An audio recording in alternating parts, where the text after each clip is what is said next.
Book 4. Wealth, Poverty, and Virtue. Adimantus Socrates.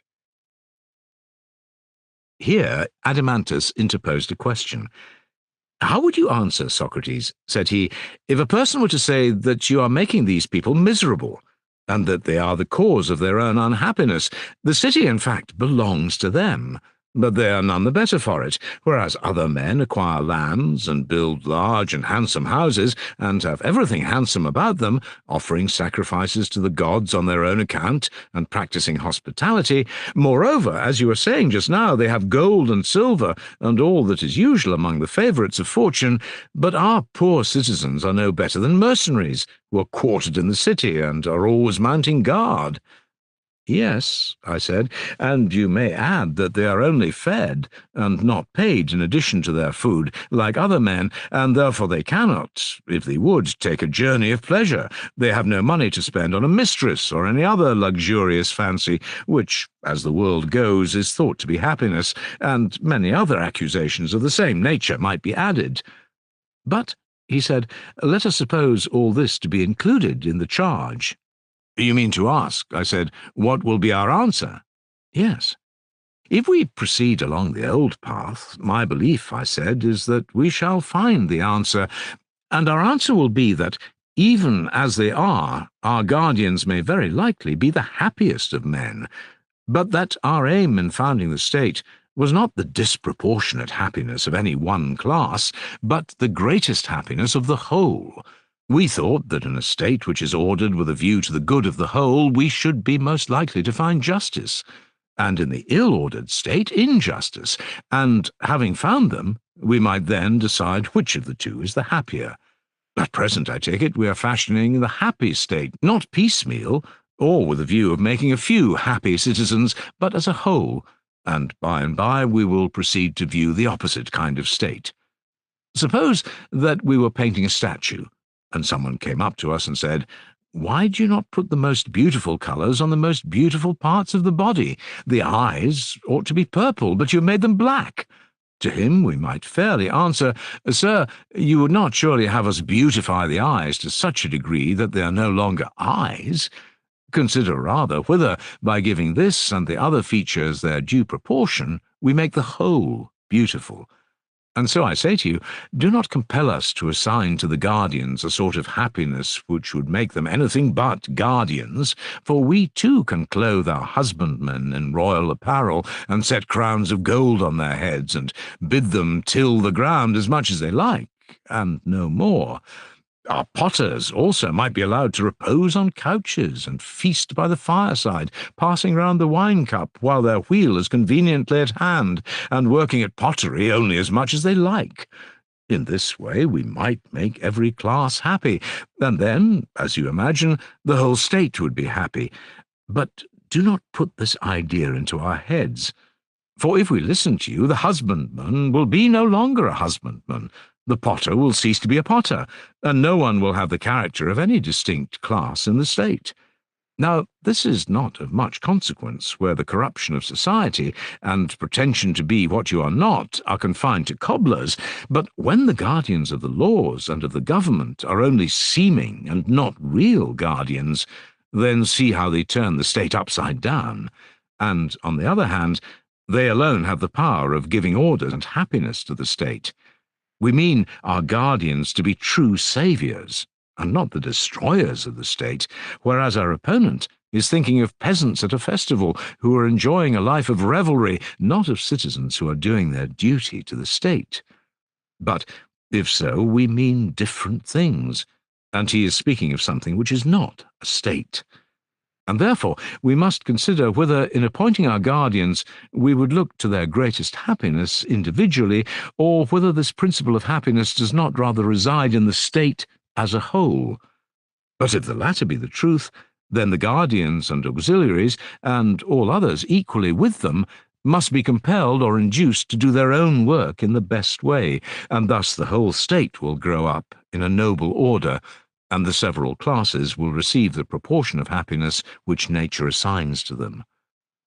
I think that you're quite right. I wonder whether you will agree with another remark which occurs to me. What may that be? There seem to be two causes of the deterioration of the arts. What are they? Wealth, I said, and poverty. How do they act? The process is as follows. When a potter becomes rich, will he, think you, any longer take the same pains with his art? Certainly not. He will grow more and more indolent and careless. Very true. And the result will be that he becomes a worse potter. Yes, he greatly deteriorates. But, on the other hand, if he has no money and cannot provide himself with tools or instruments, he will not work equally well himself, nor will he teach his sons or apprentices to work equally well. Certainly not. Then, under the influence either of poverty or of wealth, workmen and their work are equally liable to degenerate. That is evident. Here, then, is a discovery of new evils, I said, against which the guardians will have to watch, or they will creep into the city unobserved. What evils? Wealth, I said, and poverty. The one is the parent of luxury and indolence, and the other of meanness and viciousness, and both of discontent. That is very true, he replied, but still I should like to know, Socrates, how a city will be able to go to war, especially against an enemy who is rich and powerful, if deprived of the sinews of war. There would certainly be a difficulty, I replied, in going to war with one such enemy, but there is no difficulty where there are two of them. How so? He asked. In the first place, I said, if we have to fight, our side will be trained warriors fighting against an army of rich men. That is true, he said. And do you not suppose, Adeimantus, that a single boxer who was perfect in his art would easily be a match for two stout and well-to-do gentlemen who are not boxers? Hardly, if they came upon him at once. What not, I said, if he were able to run away and then turn and strike at the one who first came up?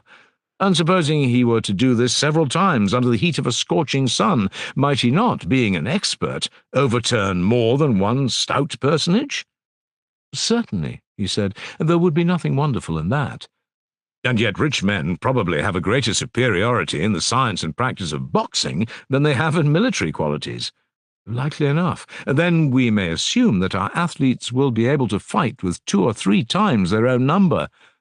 I agree with you, for I think you are right. And supposing that, before engaging, our citizens send an embassy to one of the 2 cities, telling them what is the truth. Silver and gold we neither have nor are permitted to have, but you may. Do you therefore come and help us in war, and take the spoils of the other city? Who, on hearing these words, would choose to fight against lean, wiry dogs, rather than, with the dogs on their side, against fat and tender sheep? That is not likely. And yet there might be a danger to the poor state if the wealth of many states were to be gathered into one. But how simple of you to use the term state at all, of any but our own. Why so? You ought to speak of other states in the plural number. Not one of them is a city, but many cities, as they say in the game, for indeed any city, however small, is in fact divided into 2.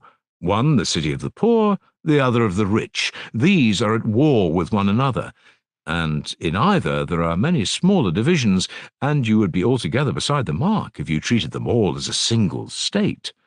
But if you deal with them as many, and give the wealth or power or persons of the one to the others, you will always have a great many friends, and not many enemies, and your state, while the wise order which has now been prescribed continues to prevail in her, will be the greatest of states. I do not mean to say in reputation or appearance, but in deed and truth, though she number not more than 1,000 defenders. A single state, which is her equal, you will hardly find, either among Hellenes or barbarians, though many that appear to be as great, and many times greater. That is most true, he said. And what, I said, will be the best limit for our rulers to fix when they are considering the size of the state and the amount of territory which they are to include, and beyond which they will not go? What limit would you propose? I would allow the state to increase so far as is consistent with unity. That, I think, is the proper limit. Very good, he said. Here, then, I said, is another order which will have to be conveyed to our guardians. Let our city be accounted neither large nor small, but one and self-sufficing. And surely, said he, this is not a very severe order which we impose upon them. And the other, said I, of which we were speaking before, is lighter still. I mean, the duty of degrading the offspring of the guardians when inferior, and of elevating into the rank of guardians the offspring of the lower classes when naturally superior. The intention was that, in the case of the citizens generally, each individual should be put to the use for which nature intended him, one-to-one work, and then every man would do his own business, and be one and not many, and so the whole city would be one and not many. Yes, he said, that is not so difficult. The regulations which we are prescribing, my good Adimantus, are not, as might be supposed, a number of great principles, but trifles all, if care be taken, as the saying is, of the one great thing. A thing, however, which I would rather call not great, but sufficient for our purpose. What may that be? He asked. Education, I said, and nurture. If our citizens are well educated and grow into sensible men, they will easily see their way through all these, as well as other matters which I omit, such, for example, as marriage, the possession of women, and the procreation of children, which will all follow the general principle that friends have all things in common, as the proverb says. That will be the best way of settling them. Also, I said, the state, if once started well, moves with accumulating force, like a wheel. For good nurture and education implant good constitutions, and these good constitutions, taking root in a good education, improve more and more, and this improvement affects the breed in man as in other animals. Very possibly, he said. Then to sum up, this is the point to which, above all, the attention of our rulers should be directed, that music and gymnastics be preserved in their original form, and no innovation made. They must do their utmost to maintain them intact. And when anyone says that mankind most regard the newest song which the singers have, they will be afraid that he may be praising not new songs, but a new kind of song, and this ought not to be praised, or conceived to be the meaning of the poet, for any musical innovation is full of danger to the whole state, and ought to be prohibited. So Damon tells me, and I can quite believe him. He says that when modes of music change, the fundamental laws of the state always change with them. Yes, said Adimantus, and you may add my suffrage to Damon's and your own. Then, I said, our guardians must lay the foundations of their fortress in music? Yes, he said, the lawlessness of which you speak too easily steals in. Yes, I replied, in the form of amusement, and at first sight it appears harmless. Why, yes, he said, and there is no harm, were it not that, little by little, this spirit of license, finding a home, imperceptibly penetrates into manners and customs, whence, issuing with greater force, it invades contracts between man and man, and from contracts goes on to laws and constitutions in utter recklessness, ending at last, Socrates, by an overthrow of all rights, private as well as public. Is that true? I said. That is my belief, he replied. Then, as I was saying, our youth should be trained from the first in a stricter system. For if amusements become lawless, and the youths themselves become lawless, they can never grow up into well-conducted and virtuous citizens. Very true, he said, and when they have made a good beginning in play, and by the help of music have gained the habit of good order, then this habit of order, in a manner how unlike the lawless play of the others, will accompany them in all their actions, and be a principle of growth to them, and if there be any fallen places, a principle in the state will raise them up again. Very true, he said. Thus educated, they will invent for themselves any lesser rules which their predecessors have altogether neglected. What do you mean? I mean such things as these, when the young are to be silent before their elders, how they are to show respect to them by standing and making them sit, what honour is due to parents, what garments or shoes are to be worn, the mode of dressing the hair, deportment and manners in general. You would agree with me? Yes. But there is, I think, small wisdom in legislating about such matters. I doubt if it is ever done, nor are any precise written enactments about them likely to be lasting. Impossible. It would seem, Adeimantus, that the direction in which education starts a man will determine his future life. Does not like always attract like? To be sure, until some one rare and grand result is reached, which may be good, and may be the reverse of good. That is not to be denied, and for this reason, I said, I shall not attempt to legislate further about them. Naturally enough, he replied. Well, and about the business of the agora, and the ordinary dealings between man and man, or again about agreements with artisans, about insult and injury, or the commencement of actions and the appointment of juries, what would you say? There may also arise questions about any impositions and exactions of market and harbour dues which may be required, and in general about the regulations of markets, police, harbours, and the like. But, oh heavens, shall we condescend to legislate on any of these particulars? I think, he said, that there is no need to impose laws about them on good men. What regulations are necessary they will find out soon enough for themselves. Yes, I said, my friend, if God will only preserve to them the laws which we have given them. And without divine help, said Adeimantus, they will go on forever making and mending the laws and their lives in the hope of attaining perfection. You would compare them, I said, to those invalids who, having no self-restraint, will not leave off their habits of intemperance? Exactly. Yes, I said, and what a delightful life they lead. They're always doctoring and increasing and complicating their disorders, and always fancying that they will be cured by any nostrum which anybody advises them to try. Such cases are very common, he said, with invalids of this sort. Yes, I replied, and the charming thing is that they deem him their worst enemy who tells them the truth, which is simply that, unless they give up eating and drinking and wenching and idling, neither drug, nor cautery, nor spell, nor amulet, nor any other remedy will avail. Charming, he replied. I see nothing in going into a passion with a man who tells you what is right. These gentlemen, I said, do not seem to be in your good graces. Assuredly not.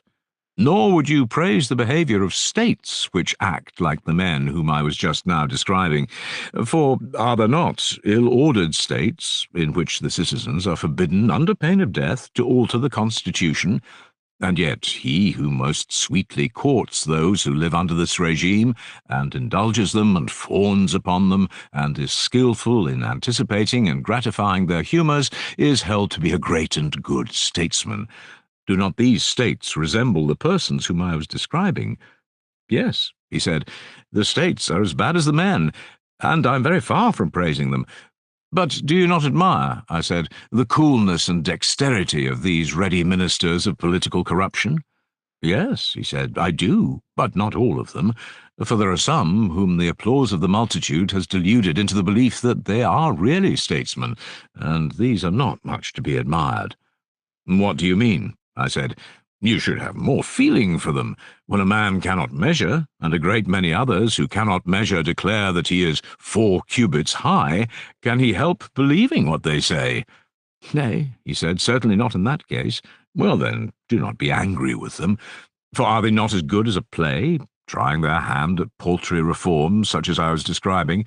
They're always fancying that by legislation they will make an end of frauds in contracts and the other rascalities which I was mentioning, not knowing that they are, in reality, cutting off the heads of a hydra. Yes, he said, that is just what they are doing. I conceive, I said, that the true legislator will not trouble himself with this class of enactments, whether concerning laws or the constitution, either in an ill-ordered or in a well-ordered state, for in the former they are quite useless, and in the latter there will be no difficulty in devising them, and many of them will naturally flow out of our previous regulations. What then, he said, is still remaining to us of the work of legislation? Nothing to us, I replied, but to Apollo, the god of Delphi, there remains the ordering of the greatest and noblest and chiefest things of all. Which are they? He said. The institution of temples and sacrifices, and the entire service of gods, demigods, and heroes. Also the ordering of the repositories of the dead, and the rites which have to be observed by him who would propitiate the inhabitants of the world below. These are matters of which we are ignorant ourselves, and as founders of a city, we should be unwise in trusting them to any interpreter but our ancestral deity. He is the god who sits in the centre, on the navel of the earth, and he is the interpreter of religion to all mankind. You are right, and we will do as you propose. But where, amid all this, is justice? Son of Ariston, tell me where.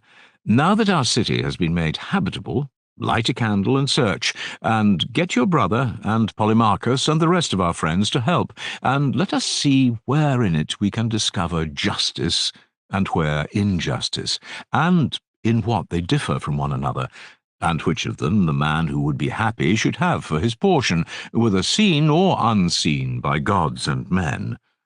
Nonsense, said Glaucon. Did you not promise to search yourself, saying that for you not to help justice in her need would be an impiety? I do not deny that I said so, and as you remind me, I will be as good as my word, but you must join. We will, he replied. Well then, I hope to make the discovery in this way. I mean to begin with the assumption that our state, if rightly ordered, is perfect.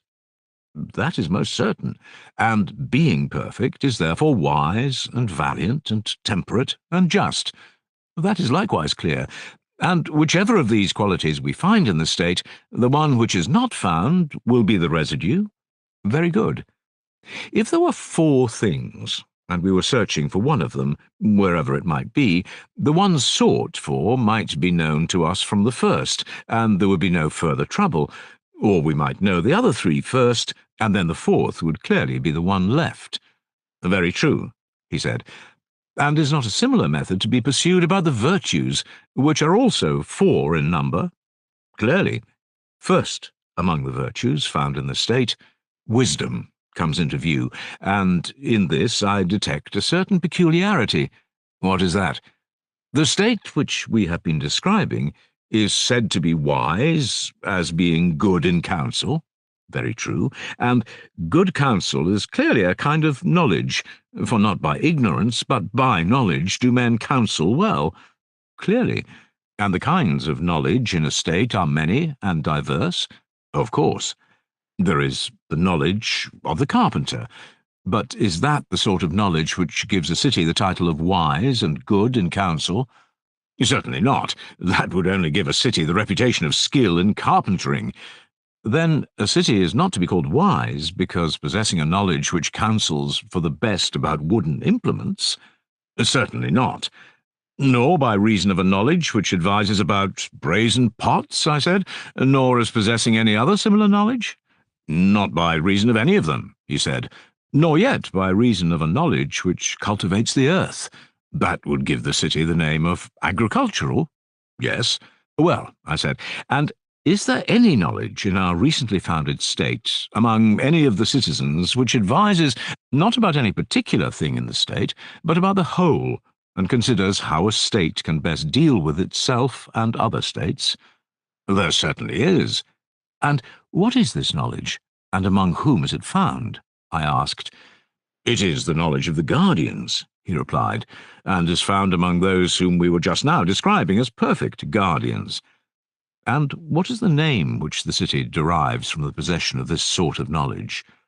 The name of good in counsel and truly wise. And will there be in our city more of these true guardians, or more smiths? The smiths, he replied, will be far more numerous. Will not the guardians be the smallest of all the classes who receive a name from the profession of some kind of knowledge? Much the smallest. And so, by reason of the smallest part or class, and of the knowledge which resides in this presiding and ruling part of itself, the whole state, being thus constituted according to nature, will be wise. And this, which has the only knowledge worthy to be called wisdom, has been ordained by nature to be of all classes the least. Most true. Thus, then, I said, the nature and place in the state of one of the 4 virtues have somehow or other been discovered. And, in my humble opinion, very satisfactorily discovered, he replied. Again, I said, there is no difficulty in seeing the nature of courage, and in what part that quality resides which gives the name of courageous to the state. How do you mean? Why, I said, everyone who calls any state courageous or cowardly will be thinking of the part which fights and goes out to war on the state's behalf. No one, he replied, would ever think of any other. The rest of the citizens may be courageous or may be cowardly, but their courage or cowardice will not, as I conceive, have the effect of making the city either the one or the other. Certainly not. The city will be courageous in virtue of a portion of herself which preserves, under all circumstances, that opinion about the nature of things to be feared and not to be feared, in which our legislator educated them, and this is what you term courage. I should like to hear what you're saying once more, for I do not think that I perfectly understand you. I mean that courage is a kind of salvation. Salvation of what?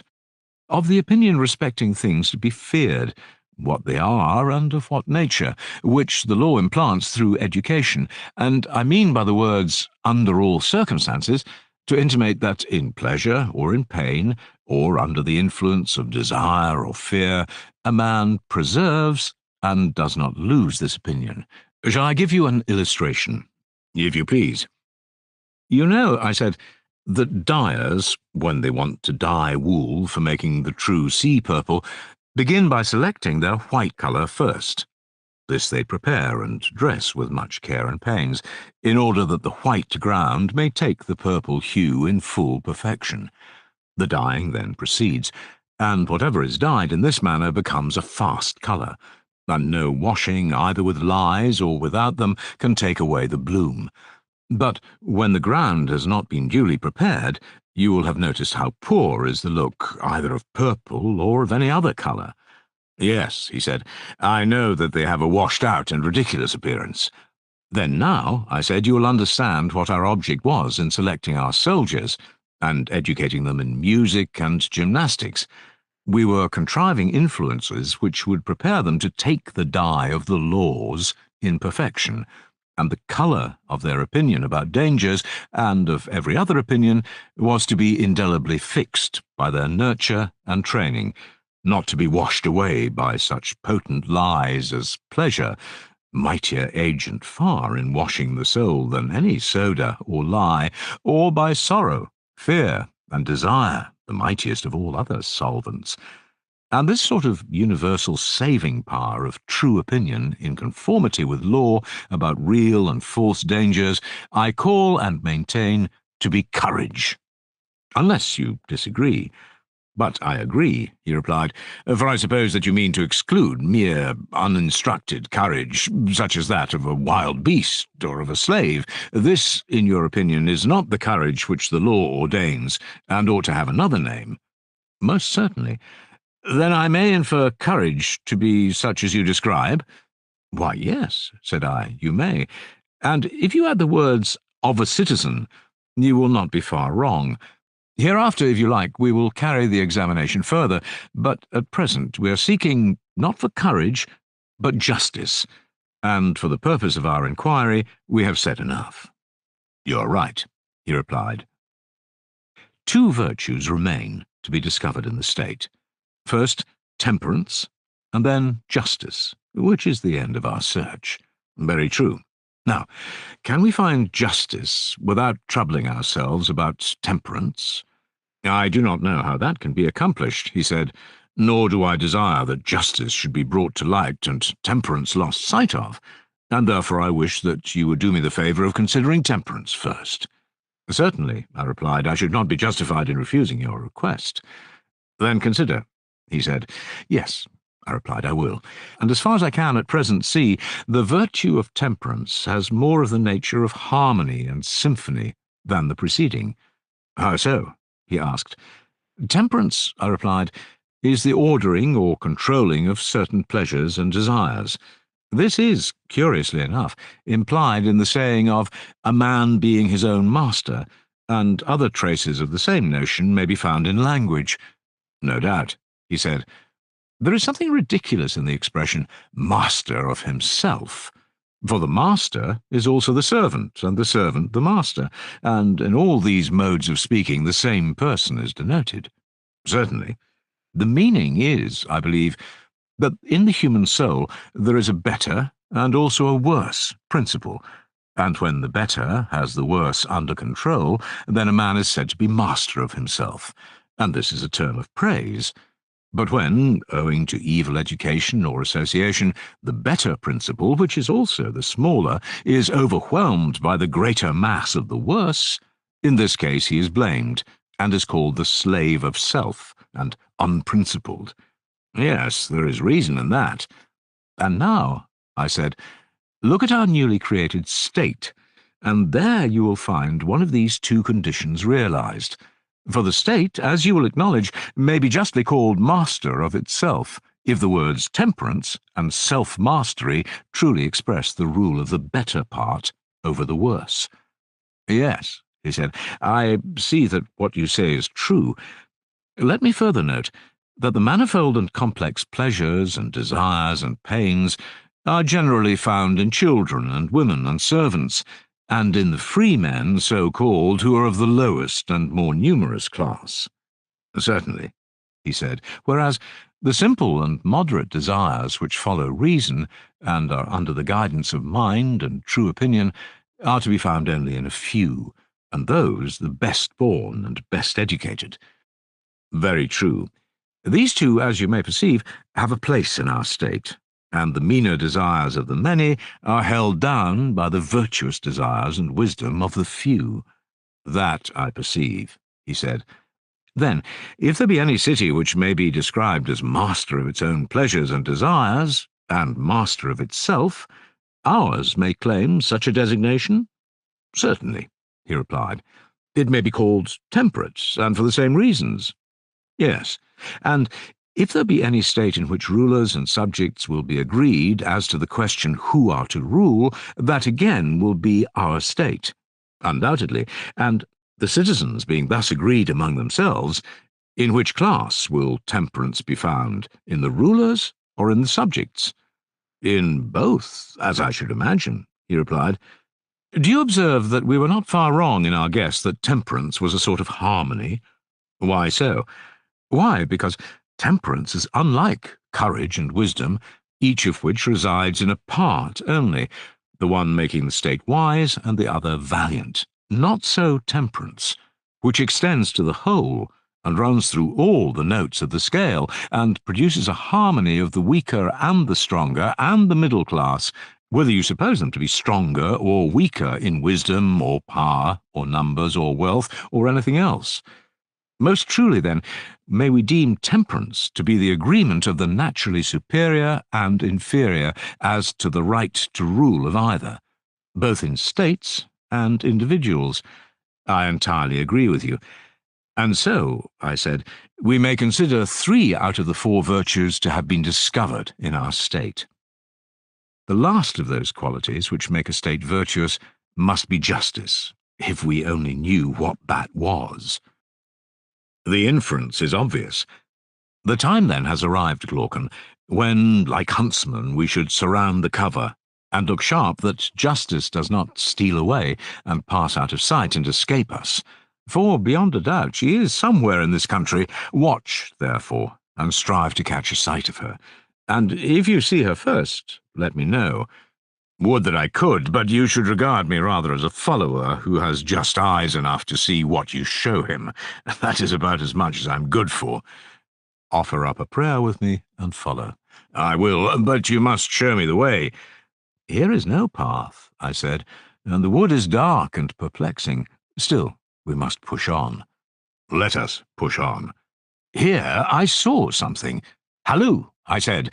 I begin to perceive a track, and I believe that the quarry will not escape. Good news, he said. Truly, I said, we are stupid fellows. Why so? Why, my good sir, at the beginning of our inquiry, ages ago, there was Justice tumbling out at our feet, and we never saw her. Nothing could be more ridiculous. Like people who go about looking for what they have in their hands. That was the way with us.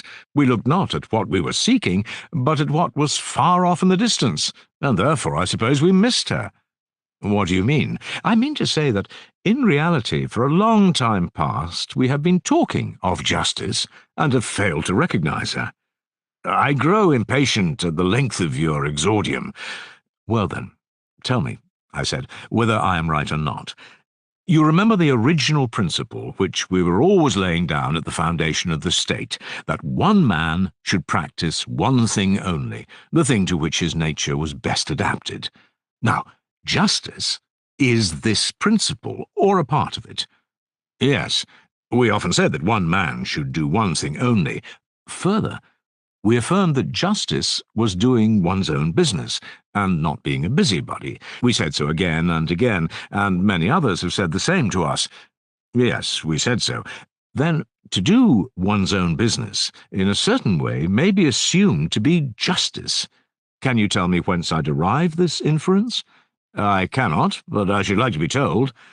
Because I think that this is the only virtue which remains in the state when the other virtues of temperance and courage and wisdom are abstracted, and that this is the ultimate cause and condition of the existence of all of them, and while remaining in them is also their preservative. And we were saying that if the three were discovered by us, justice would be the fourth, or remaining one. That follows of necessity. If we are asked to determine which of these four qualities, by its presence, contributes most to the excellence of the state, whether the agreement of rulers and subjects, or the preservation in the soldiers of the opinion which the law ordains about the true nature of dangers, or wisdom and watchfulness in the rulers, or whether this other which I am mentioning, and which is found in children and women, slave and freeman, artisan, ruler, subject, the quality, I mean, of everyone doing his own work, and not being a busybody, would claim the palm. The question is not so easily answered. Certainly, he replied, there would be a difficulty in saying which. Then the power of each individual in the state to do his own work appears to compete with the other political virtues, wisdom, temperance, courage. Yes, he said, and the virtue which enters into this competition is justice? Exactly. Let us look at the question from another point of view. Are not the rulers in a state those to whom you would entrust the office of determining suits at law? Certainly, and are suits decided on any other ground, but that a man may neither take what is another's, nor be deprived of what is his own. Yes, that is their principle, which is a just principle? Yes. Then, on this view also, justice will be admitted to be the having and doing what is a man's own, and belongs to him. Very true. Think now, and say whether you agree with me or not. Suppose a carpenter to be doing the business of a cobbler, or a cobbler of a carpenter, and suppose them to exchange their implements or their duties, or the same person to be doing the work of both, or whatever be the change. Do you think that any great harm would result to the state? Not much, but when the cobbler, or any other man whom nature designed to be a trader, having his heart lifted up by wealth or strength or the number of his followers, or any like advantage, attempts to force his way into the class of warriors, or a warrior into that of legislators and guardians, for which he is unfitted, and either to take the implements or the duties of the other, or when one man is trader, legislator, and warrior all in one, then I think you will agree with me in saying that this interchange and this meddling of one with another is the ruin of the state. Most true. Seeing, then, I said, that these are three distinct classes, any meddling of one with another, or the change of one into another, is the greatest harm to the state, and may be most justly termed evil-doing. Precisely. And the greatest degree of evil-doing to one's own city would be termed by you injustice? Certainly. This, then, is injustice. And on the other hand, when the trader, the auxiliary, and the guardian each do their own business, that is justice, and will make the city just. I agree with you. We will not, I said, be over-positive as yet, but if, on trial, this conception of justice be verified in the individual as well as in the state, there will be no longer any room for doubt. If it be not verified, we must have a fresh inquiry. First, Let us complete the old investigation, which we began, as you remember, under the impression that if we could previously examine justice on the larger scale, there would be less difficulty in discerning her in the individual. That larger example appeared to be the state, and accordingly we constructed as good a one as we could, knowing well that in the good state justice would be found. Let the discovery which we made be now applied to the individual. If they agree, we shall be satisfied, or if there be a difference in the individual, we will come back to the state and have another trial of the theory.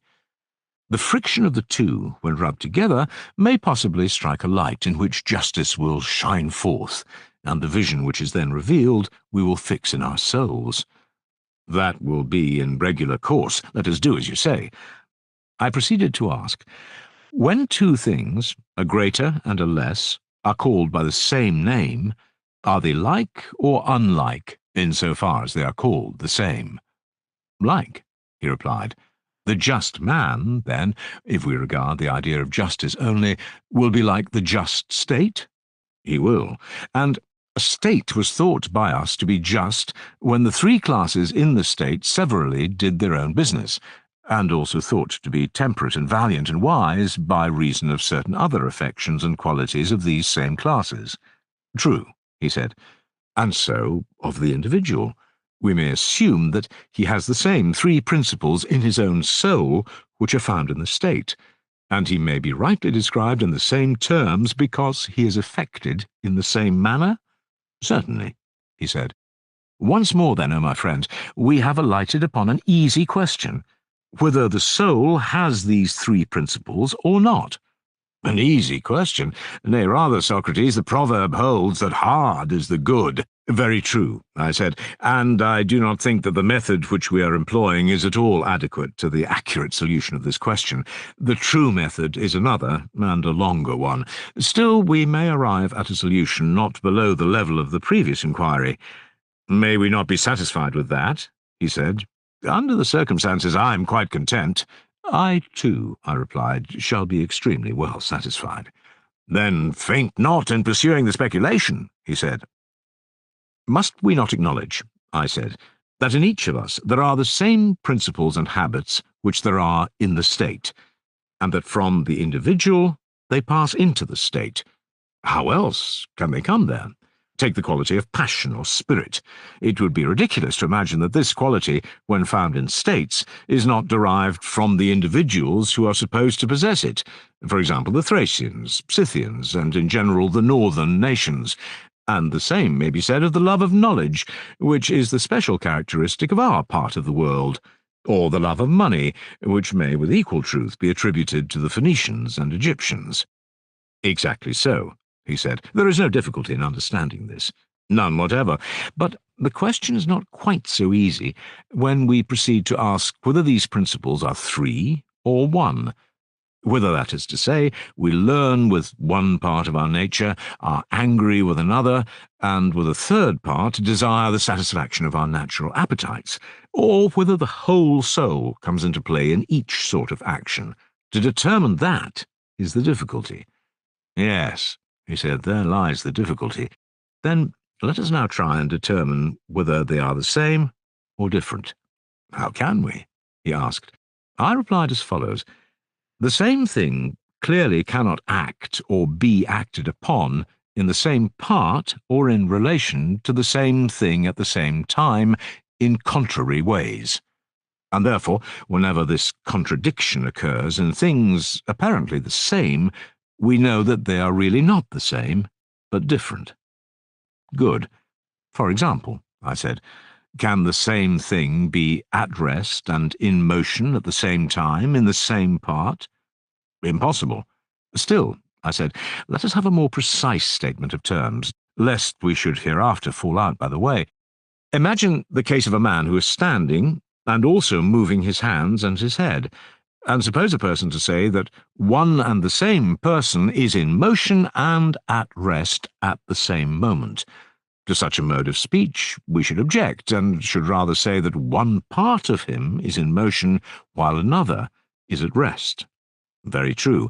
And suppose the objector to refine still further, and to draw the nice distinction that not only parts of tops, but whole tops, when they spin round with their pegs fixed on the spot, are at rest and in motion at the same time, and he may say the same of anything which revolves in the same spot. His objection would not be admitted by us, because in such cases things are not at rest and in motion in the same parts of themselves. We should rather say that they have both an axis and a circumference, and that the axis stands still, for there is no deviating from the perpendicular, and that the circumference goes round. But if, while revolving, the axis inclines either to the right or left, forward or backward, then in no point of view can they be at rest. That is the correct mode of describing them, he replied. Then none of these objections will confuse us, or incline us to believe that the same thing at the same time, in the same part, or in relation to the same thing, can act or be acted upon in contrary ways. Certainly not, according to my way of thinking. Yet, I said, that we may not be compelled to examine all such objections, and prove at length that they are untrue, let us assume their absurdity, and go forward on the understanding that hereafter, if this assumption turn out to be untrue, all the consequences which follow shall be withdrawn. Yes, he said, that will be the best way. Well, I said, would you not allow that assent and dissent, desire and aversion, attraction and repulsion, are all of them opposites, whether they are regarded as active or passive, for that makes no difference in the fact of their opposition? Yes, he said, they are opposites. Well, I said, and hunger and thirst, and the desires in general, and again, willing and wishing, all these you would refer to the classes already mentioned. You would say, would you not, that the soul of him who desires is seeking after the object of his desire, or that he is drawing to himself the thing which he wishes to possess. Or again, when a person wants anything to be given him, his mind, longing for the realization of his desire, intimates his wish to have it by a nod of assent, as if he had been asked a question. Very true. And what would you say of unwillingness and dislike, and the absence of desire? Should not these be referred to the opposite class of repulsion and rejection? Certainly. Admitting this to be true of desire generally, let us suppose a particular class of desires, and out of these we will select hunger and thirst, as they are termed, which are the most obvious of them. Let us take that class, he said. The object of one is food, and of the other, drink. Yes. And here comes the point. Is not thirst the desire which the soul has of drink, and of drink only, not of drink qualified by anything else, for example, warm or cold or much or little, or, in a word, drink of any particular sort, but if the thirst be accompanied by heat, then the desire is of cold drink, or if accompanied by cold, then of warm drink, or if the thirst be excessive, then the drink which is desired will be excessive, or if not great, the quantity of drink will also be small. But thirst, pure and simple, will desire drink, pure and simple, which is the natural satisfaction of thirst, as food is of hunger. Yes, he said, the simple desire is, as you say, in every case, of the simple object, and the qualified desire of the qualified object. But here a confusion may arise, and I should wish to guard against an opponent starting up and saying that no man desires drink only, but good drink, or food only, but good food, for good is the universal object of desire, and thirst being a desire will necessarily be thirst after good drink, and the same is true of every other desire. Yes, he replied, the opponent might have something to say. Nevertheless, I should still maintain that, of relatives, some have a quality attached to either term of the relation, others are simple and have their co-relatives simple. I do not know what you mean. Well, you know, of course, that the greater is relative to the less, certainly, and the much greater to the much less? Yes, and the sometime greater to the sometime less, and the greater that is to be to the less that is to be. Certainly, he said. And so, of more or less and of other correlative terms, such as the double and the half, or again the heavier and the lighter, the swifter and the slower, and of hot and cold, and of any other relatives. Is not this true of all of them? Yes. And does not the same principle hold in the sciences? The object of science is knowledge, assuming that to be the true definition, but the object of a particular science is a particular kind of knowledge. I mean, for example, that the science of house building is a kind of knowledge which is defined and distinguished from other kinds and is therefore termed architecture. Certainly, because it has a particular quality which no other has? Yes, and it has this particular quality because it has an object of a particular kind, and this is true of the other arts and sciences. Yes. Now then, if I have made myself clear, you will understand my original meaning in what I said about relatives. My meaning was that if one term of a relation is taken alone, the other is taken alone. If one term is qualified, the other is also qualified. I do not mean to say that relatives may not be disparate, or that the science of health is healthy, or of disease necessarily diseased, or that the sciences of good and evil are therefore good and evil, but only that when the term science is no longer used absolutely, but has a qualified object, which in this case is the nature of health and disease, it becomes defined, and is hence called not merely science, but the science of medicine. I quite understand. And I think, as you do, would you not say that thirst is one of these essentially relative terms, having clearly a relation? Yes, thirst is relative to drink, and a certain kind of thirst is relative to a certain kind of drink, but thirst taken alone is neither of much nor little, nor of good nor bad, nor of any particular kind of drink, but of drink only. Certainly. Then the soul of the thirsty one, insofar as he is thirsty, desires only drink. For this he yearns and tries to obtain it. That is plain. And if you suppose something which pulls a thirsty soul away from drink, that must be different from the thirsty principle which draws him like a beast to drink. For, as we were saying, the same thing cannot at the same time, with the same part of itself, act in contrary ways about the same. Impossible. No more than you can say that the hands of the archer push and pull the bow at the same time, but what you say is that one hand pushes and the other pulls. Exactly so, he replied. And might a man be thirsty and yet unwilling to drink? Yes, he said, it constantly happens.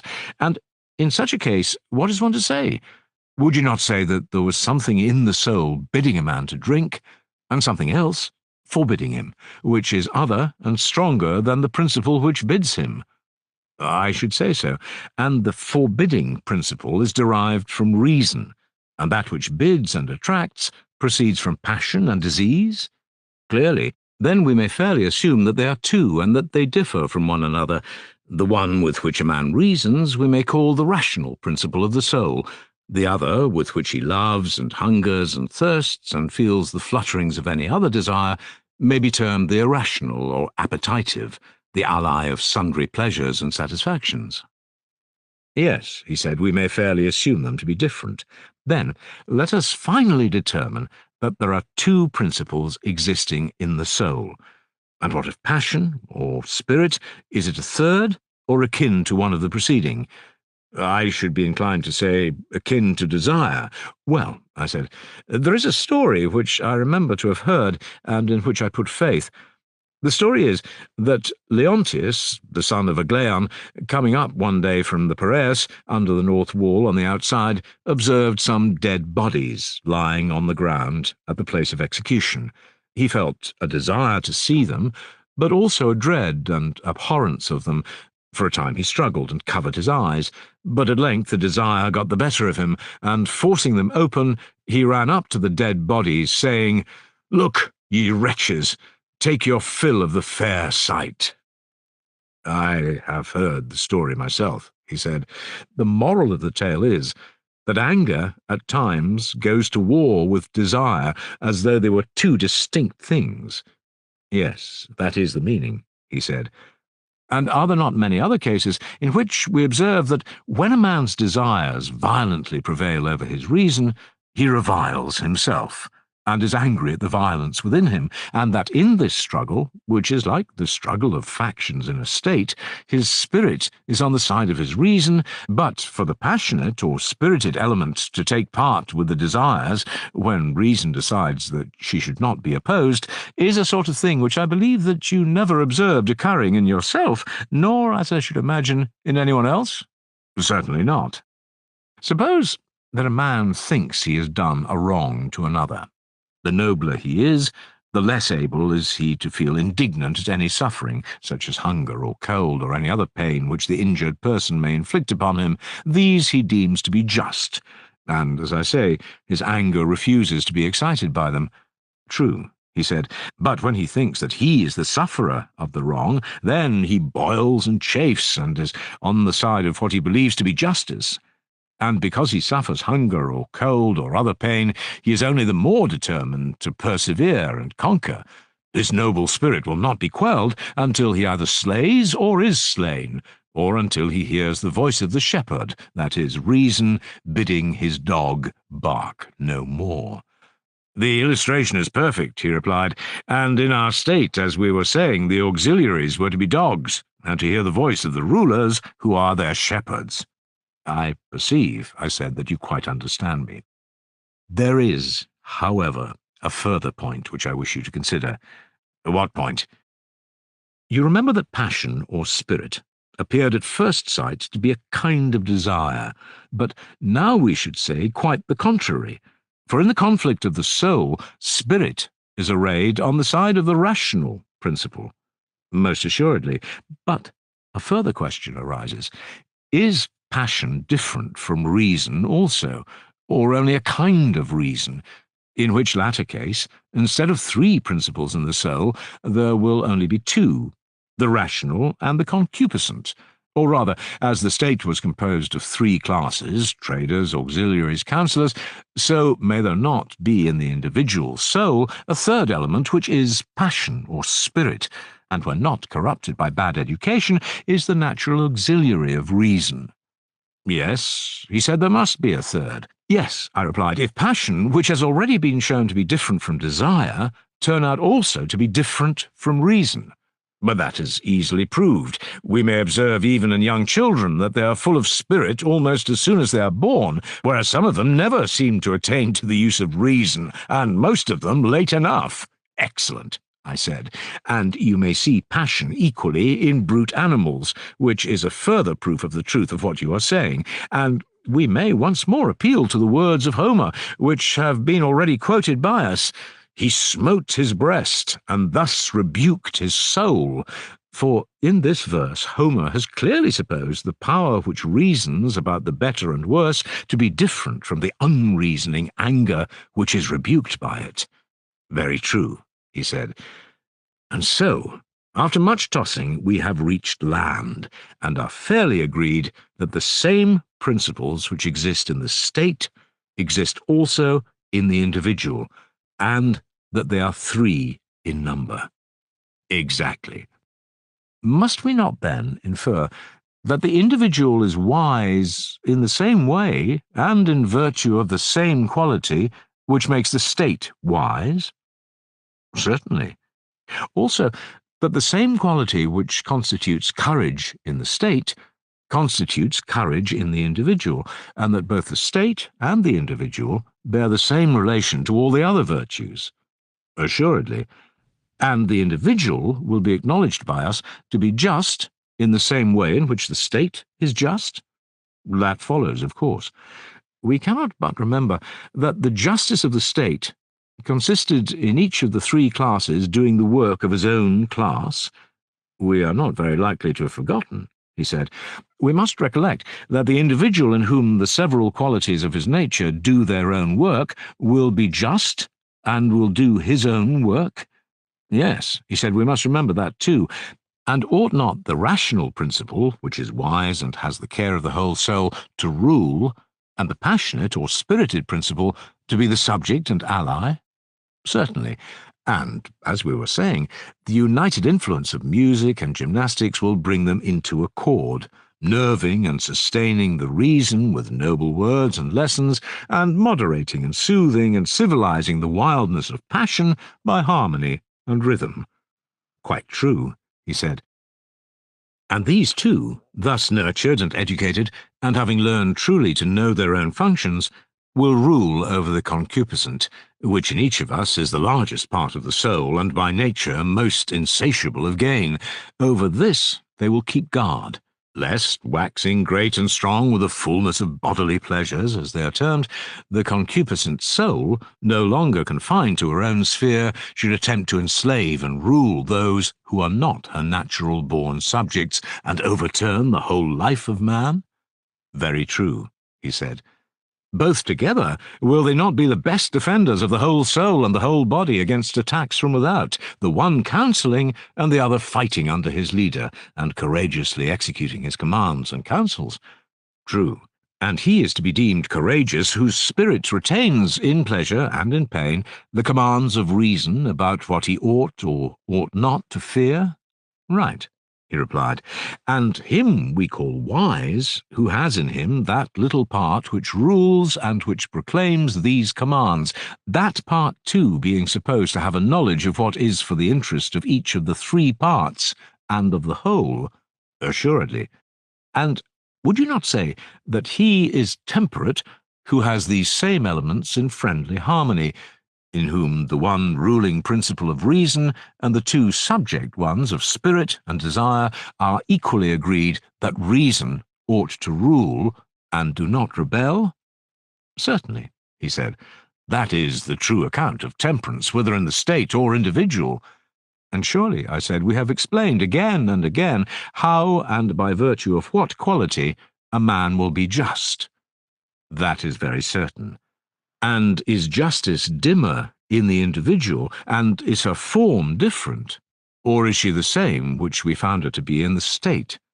There is no difference, in my opinion, he said, because if any doubt is still lingering in our minds, a few commonplace instances will satisfy us of the truth of what I am saying. What sort of instances do you mean? If the case is put to us, must we not admit that the just state, or the man who is trained in the principles of such a state, will be less likely than the unjust to make away with a deposit of gold or silver? Would anyone deny this? No one, he replied. Will the just man or citizen ever be guilty of sacrilege or theft or treachery, either to his friends or to his country? Never. Neither will he ever break faith where there have been oaths or agreements. Impossible. No one will be less likely to commit adultery, or to dishonour his father and mother, or to fail in his religious duties? No one. And the reason is that each part of him is doing its own business, whether in ruling or being ruled. Exactly so. Are you satisfied, then, that the quality which makes such men and such states is justice? Or do you hope to discover some other? Not I, indeed. Then our dream has been realized, and the suspicion which we entertained at the beginning of our work of construction, that some divine power must have conducted us to a primary form of justice, has now been verified. Yes, certainly, and the division of labour which required the carpenter and the shoemaker and the rest of the citizens to be doing each his own business and not another's was a shadow of justice, and for that reason it was of use. Clearly. But in reality, justice was such as we were describing, being concerned, however, not with the outward man, but with the inward, which is the true self and concernment of man. For the just man does not permit the several elements within him to interfere with one another, or any of them to do the work of others. He sets in order his own inner life, and is his own master and his own law, and at peace with himself. And when he has bound together the three principles within him, which may be compared to the higher, lower, and middle notes of the scale, and the intermediate intervals, when he has bound all these together, and is no longer many, but has become one entirely temperate and perfectly adjusted nature, Then he proceeds to act, if he has to act, whether in a matter of property or in the treatment of the body or in some affair of politics or private business, always thinking and calling that which preserves and cooperates with this harmonious condition just and good action, and the knowledge which presides over it wisdom, and that which at any time impairs this condition he will call unjust action, and the opinion which presides over it ignorance. You have said the exact truth, Socrates. Very good. And if we were to affirm that we had discovered the just man and the just state, and the nature of justice in each of them, we should not be telling a falsehood? Most certainly not. May we say so, then? Let us say so. And now, I said, injustice has to be considered. Clearly. Must not injustice be a strife which arises among the three principles, a meddlesomeness and interference and rising up of a part of the soul against the whole, an assertion of unlawful authority, which is made by a rebellious subject against a true prince, of whom he is the natural vassal? What is all this confusion and illusion but injustice and intemperance and cowardice and ignorance and every form of vice? Exactly so. And if the nature of justice and injustice be known, then the meaning of acting unjustly and being unjust, or again of acting justly, will also be perfectly clear. What do you mean? He said. Why, I said, they are like disease and health, being in the soul just what disease and health are in the body. How so? He said. Why, I said, that which is healthy causes health, and that which is unhealthy causes disease. Yes, and just actions cause justice, and unjust actions cause injustice? That is certain. And the creation of health is the institution of a natural order and government of one by another in the parts of the body, and the creation of disease is the production of a state of things at variance with this natural order. True. And is not the creation of justice the institution of a natural order and government of one another in the parts of the soul, and the creation of injustice the production of a state of things at variance with the natural order? Exactly so, he said. Then virtue is the health and beauty and well-being of the soul, and vice the disease and weakness and deformity of the same? True. And do not good practices lead to virtue, and evil practices to vice? Assuredly. Still, our old question of the comparative advantage of justice and injustice has not been answered. Which is the more profitable? To be just and act justly and practice virtue, whether seen or unseen of gods and men, or to be unjust and act unjustly, if only unpunished and unreformed? In my judgment, Socrates, the question has now become ridiculous. We know that when the bodily constitution is gone, life is no longer endurable, though pampered with all kinds of meats and drinks, and having all wealth and all power. And shall we be told that when the very essence of the vital principle is undermined and corrupted, life is still worth having to a man, if only he be allowed to do whatever he likes, with a single exception that he is not to acquire justice and virtue, or to escape from injustice and vice, assuming them both to be such as we have described? Yes, I said, the question is, as you say, ridiculous. Still, as we are near the spot at which we may see the truth in the clearest manner with our own eyes, let us not faint by the way. Certainly not, he replied. Come up hither, I said, and behold the various forms of vice, those of them, I mean, which are worth looking at. I am following you, he replied. Proceed. I said, the argument seems to have reached a height from which, as from some tower of speculation, a man may look down and see that virtue is one, but that the forms of vice are innumerable, there being 4 special ones which are deserving of note. What do you mean? He said. I mean, I replied, that there appear to be as many forms of the soul as there are distinct forms of the state. How many? There are 5 of the state and 5 of the soul, I said. What are they? The first, I said, is that which we have been describing, and which may be said to have two names, monarchy and aristocracy, according as rule is exercised by one distinguished man or by many. True, he replied, but I regard the two names as describing one form only.